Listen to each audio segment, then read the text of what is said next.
to welcome you back to the White House. When President Putin launched his brutal total invasion of Ukraine in February of 2022, and Russian tanks rolled over the border toward Kyiv, there were those who thought Ukraine wouldn't survive for a month. So no one should forget that for you to be here today, again today, nearly 2 years later, and for Ukraine to stand strong and free is an enormous victory already. Putin has failed in his effort to subjugate Ukraine. The brave people of Ukraine have defied Putin's will at every turn, backed by the strong and unwavering support of the United States and our allies and partners in more than 50 nations in Europe and the Indo-Pacific. And Ukraine will emerge from this war proud, free, and firmly rooted in the West unless we walk away. The American people can be and should be incredibly proud of the part they played in supporting Ukraine's success. We'll continue to supply Ukraine with critical weapons and equipment as long as we can, including $200 million I just approved today in a critical needed equipment, additional air defense interceptors, artillery, and ammunition. But without supplemental funding, we're rapidly coming to an end of our ability to help Ukraine respond to the urgent operational demands that it has. Putin is banking on the United States failing to deliver for Ukraine. We must prove him wrong. The United States and Congress must, as I asked last week, it's stunning that we've gotten to this point. You know, we need to fully appreciate how it's wrong, how this is being viewed around the world and being used by Russia. Russian loyalists in Moscow celebrated when Republicans voted to block Ukraine aid last week. The host of a Kremlin-run show literally said, and I quote, "Well done, Republicans. That's good for us," end of quote. Let me say that again. This host of a Kremlin-run show said, "Well done, Republicans. That's good for us." That's a Russian speaking. If you're being celebrated by Russian propagandists, it might be time to rethink what you're doing. History will judge harshly those who turn their back on freedom's cause. Today, Ukraine's freedom is on the line, but if we don't stop Putin, it will endanger the freedom of everyone, almost everywhere. Putin will keep going, and would-be aggressors everywhere will be emboldened to try to take what they can by force. Mr. President, I'll not walk away from Ukraine, and neither will the American people. A clear bipartisan majority of people across the United States and in Congress support your country. They understand, as I do, that Ukraine's success and its ability to deter aggression in the future are vital to security for the world at large. And I have repeatedly made clear from our first day in office, we also need Ukraine to make changes to fix the broken immigration system here. We also need Congress to make the changes to fix the broken immigration system here at home. My team is working with Senate Democrats and Republicans to try to find a bipartisan compromise, both in terms of changes in policy and provide the resources we need to secure the border. Compromise is how democracy works, and I'm ready and offered compromise already. Holding Ukraine funding hostage in the attempt to force through an extreme Republican partisan agenda on the border is not how it works. We need real solutions.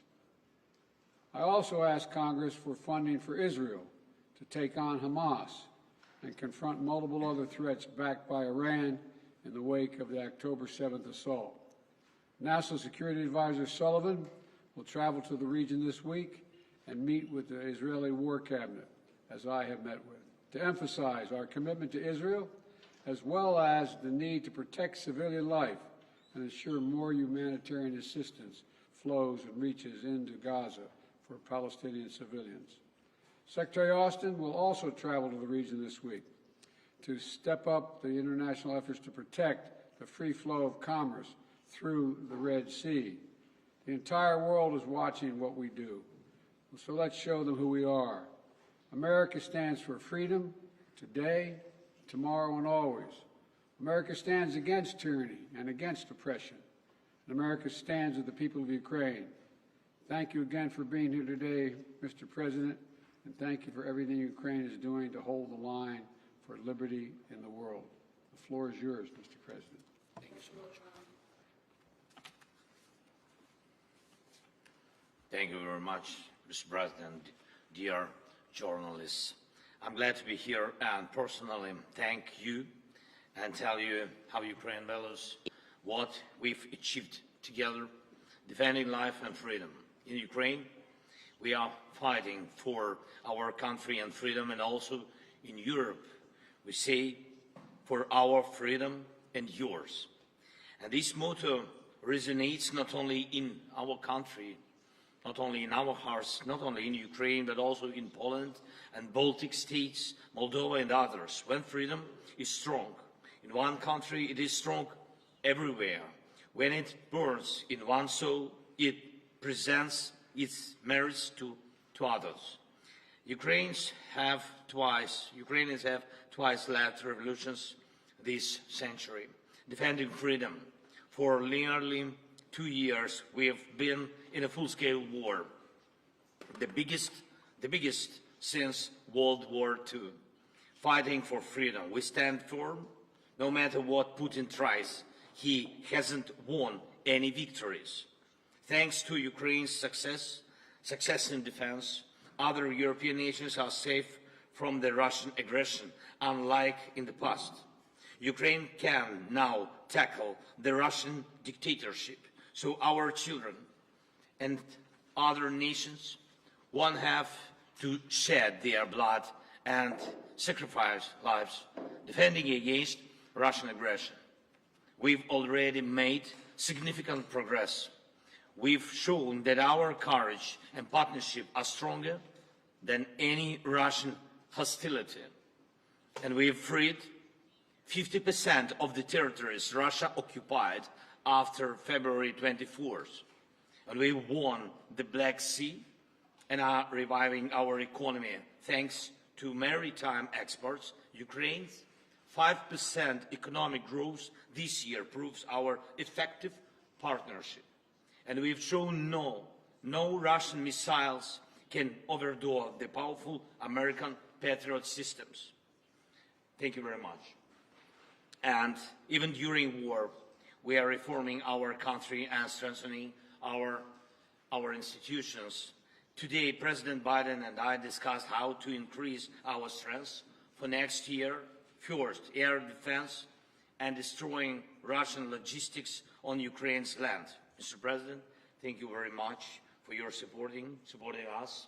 And in these areas, like our victory in the Black Sea, we aim to win the air battle, crushing Russian air dominance. This will intensify our ground advantages in 2024 with our control of the skies.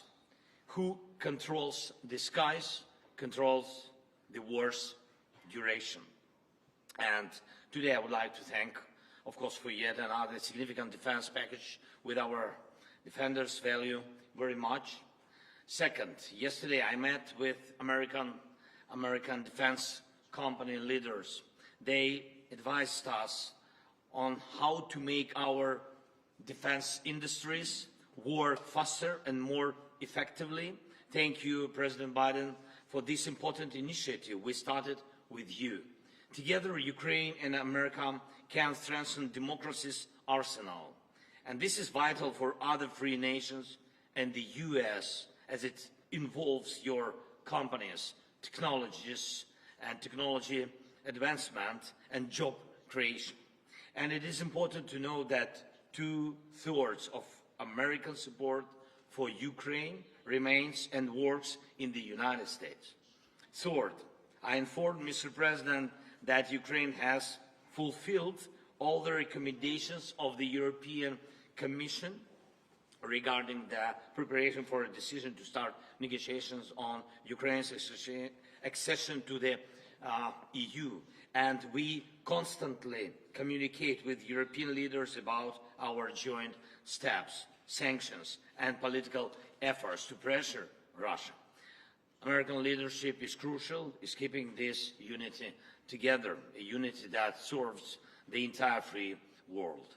And I thank America for new sanctions. And today we discussed Putin's further isolation and making him pay for his aggression.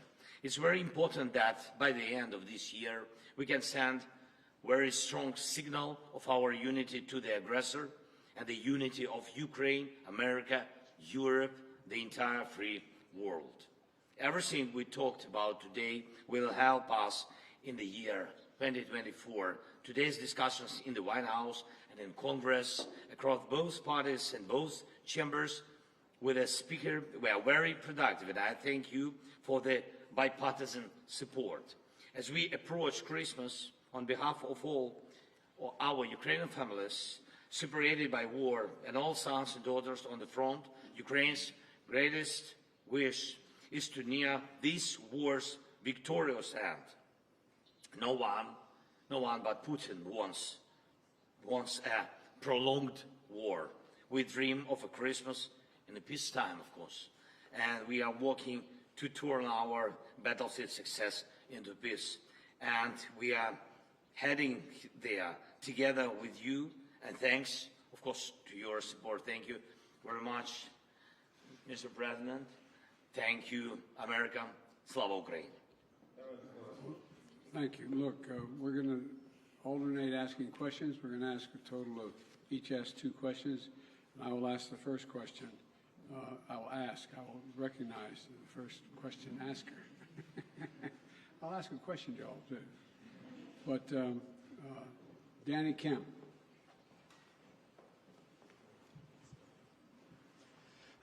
Thank you, Mr. President. For President Biden, Ukraine's counter-offensive has stalled in recent months. Congress is blocking aid, and Vladimir Putin appears ready to just wait things out. So what is the strategy for the US and Ukraine next year to try and turn this around?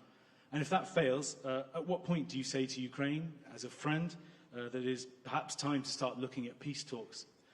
And for President Zelenskyy, welcome back to Washington. Can I ask you, did you hear what you wanted to hear from Congress and from President Biden? Or are you indeed more worried than when you got here? Thank you very much. Well, let me answer the question first. Let's put this in perspective. Remember how far Ukraine has come.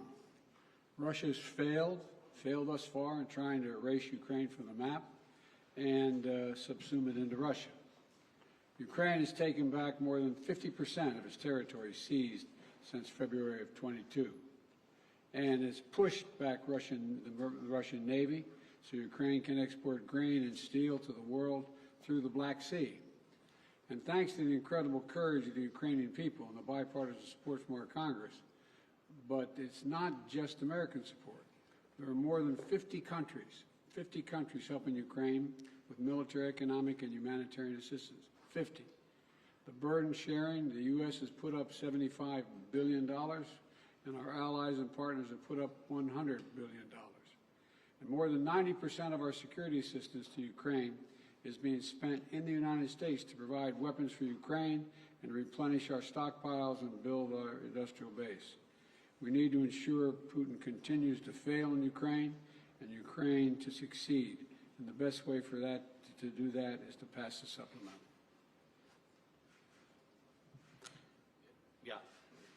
Yeah, can I answer in Ukrainian, please?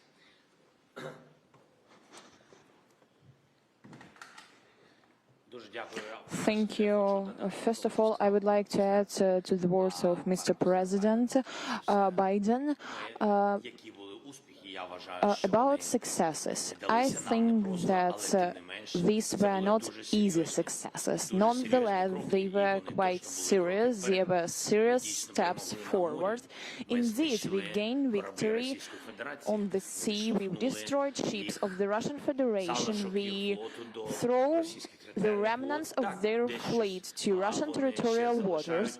Yeah, they have something in the Black Sea, in the vicinity of our temporarily occupied Crimea, but we are going to proceed this activity. Our guys destroyed 20,000 of Wagner mercenaries. These are serious terrorists who were massing everywhere on African continent, in Syria, in Ukraine. There were a lot of mass, and nucleus of this terroristic organization is not existing anymore. Yes, we had a lot of problems, but nonetheless we were able to do this. Moreover, Russia were not able to seize any part of our territory, any village, any town. I'm not talking about large cities, and we are going to proceed with this. It is good without saying that we have objective, we have clear plan, but if you allow me, I am not able to tell you in public on the details of 2024 operations. If I heard what I want, I heard a lot. Surely I told what I wanted to. I feel and experience the support from President Biden administration, from senators, and we'll be talking with the speaker. I got this signal. They were more than positive, but we know that we have to separate words and particular result. Therefore, we will count on particular result. Thank you. Your turn to ask a question. Sorry. Телеканал Інтер, будь ласка. Inter, please. Thank you for taking my question. Dmitry Anopchenko, Ukrainian television news correspondent. Many Republican voices doubt the ability of Ukraine to win the war. Center once recently even told that Ukraine need to cede some territories to stop fighting. Pane Volodymyre, to be very honest, have you even considered such a step to cede the territories to stop fighting? And Mr. Biden, could you please clarify the policy of your administration, the strategy of your administration on Ukraine? Is it about helping the country to defend itself or to win the war? Because it's obviously such a difference. I will begin. Okay. Ваше запитання до мене, чи готові ми віддати території, я так розумію? Your question is, if we are ready to give up our territories? Слухайте, питання не тільки в наших словах чи в думках. Питання в тому, на що ми готові, на що ні. Як може Україна просто віддати свої території? Тобто це абсолютно божевілля. Якщо чесно, дуже часто згадуємо Бога, це точно не по-християнськи. Там живуть наші люди, там живуть сім'ї, там діти. І все це частина суспільства українського. Але ми говоримо про живих людей. Їх над ними знущаються, їх гвалтують, їх вбивали. І ми це прекрасно знаємо. І тим голосам, які пропонують віддати наші території, як віддати своїх людей, питання ж не тільки в землі, питання в живих людях, в їх судьбах, в історіях їх, питання в цих сім'ях і в дітях. Віддати територію, віддати дітей. Ну нехай ті голоси. Я не знаю, хто про це говорить. У мене до них одне питання, чи готові вони віддати своїх дітей в руки терористів. Думаю, що ні.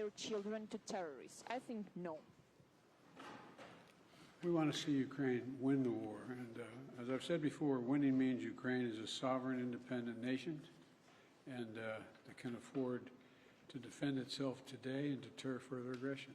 That's our objective. Trevor, Reuters. Thank you, sir. First, a question for both of you. Given the Republican skepticism of the Ukraine effort, do you worry that a second term for President Trump would be the end of an independent Ukraine? That's for both of you. And then for you, President Biden, just an update, if you could, on the situation in Gaza, on the reports that Israel has begun flooding Hamas tunnels, and just the offensive in southern Gaza generally. How long do you think that operation should last? Thank you. First of all, with regard to political support for Ukraine, there is a strong bipartisan political support for Ukraine. Small number of Republicans who don't want to support Ukraine, but they don't speak for the majority, even the Republicans, in my view. We're in negotiations to get funding we need, not to promise, not making promises, but hopeful we can get there. I think we can. And you're right, the world's watching what we do. Would you send a horrible message to an aggressor and allies if we walked away at this time? And it would hurt our national security. Do you want me to answer the other question as well? With regard to, say it again? Sorry, so the question was just if you could talk a little bit about the Gaza operation, Israel flooding Hamas tunnels, and if you've had conversations with Bibi Netanyahu about how long that operation should last. Well, I have had conversations with Bibi Netanyahu, and I want to make sure that we don't forget what we're doing here. We have to support Israel because they're an independent nation that's being, I mean, the brutality, the inhumanity, the way in which Hamas treated the Israelis, and I mean, raping and burning and beheading. I mean, it's just beyond comparison, beyond comparison. And to anything else that I've seen since I've been here, and I've been around for a long time. But I think that we have made it clear to the Israelis, and they're aware, that the safety of innocent Palestinians is still of great concern. And so the actions they're taking must be consistent with attempting to do everything possible to prevent innocent Palestinian civilians from being hurt, murdered, killed, lost, etc. And look, it doesn't lessen the responsibility going after Hamas to innocent Palestinians and Hamas. Look, we have a responsibility to protect citizens and ensure they have access to humanitarian assistance. That's why I've worked so hard with our Arab friends as well as the Israelis to get humanitarian assistance into Israel, literally getting up to 140 trucks loaded with gear, loaded with food, loaded with everything that is needed by the Palestinians, including fuel. So, you know, Israel has stated its intent to fulfill these responsibilities. It's very difficult. With regard to the flooding of the tunnels, there is assertions being made that there's quite sure there are no hostages in any of these tunnels, but I don't know that for a fact. I do know that, though, every civilian death is an absolute tragedy, and Israel stated its intent, as I said, to match its words with its intent with actions.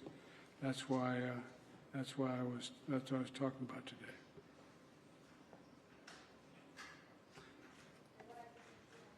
Question 3.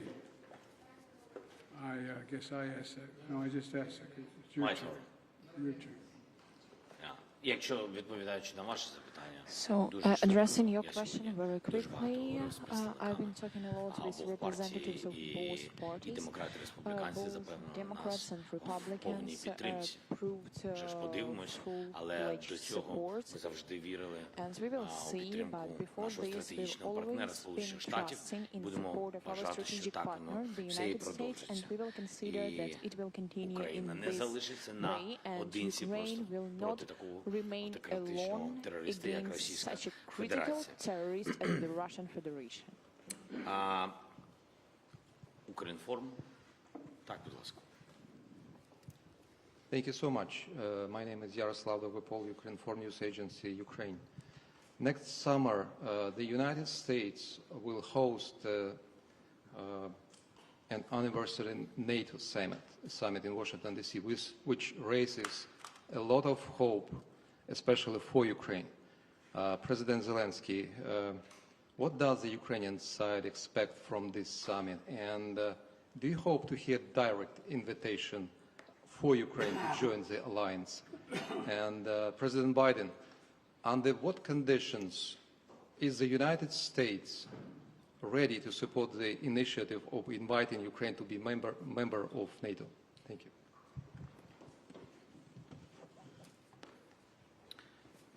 Thank you for your question. I will answer very quickly on this very complicated question. We are not allies till now. We are allies, but we are not members of NATO. So that's why I think I will pass this question to our big friend, President Biden. Well, look, I'm very proud that how strong and unified NATO has become.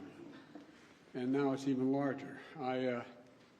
Putin wanted the federalization of NATO when I met with him in Geneva right after I was elected. And he's gotten the NATOization of Finland instead. And NATO will be in Ukraine's future, no question about that. But as we said in Vilnius, Ukraine will become a member of NATO when all allies agree and conditions are met. Right now, we have to make sure they win the war. And, you know, we launched a joint declaration of support alongside President Zelenskyy and the G7 leaders in Vilnius, outlining a long-term commitment to supporting Ukraine's defense needs. We also hosted a defense industry conference last week here in D.C. to get that critical work done. So it's a step at a time. Thank you all very, very much. This concludes thank you, everybody. Thank you, everyone. This concludes the press conference. Thanks, everybody. Thanks, everybody. Distinguished guests, please remain in your seats while the principals depart.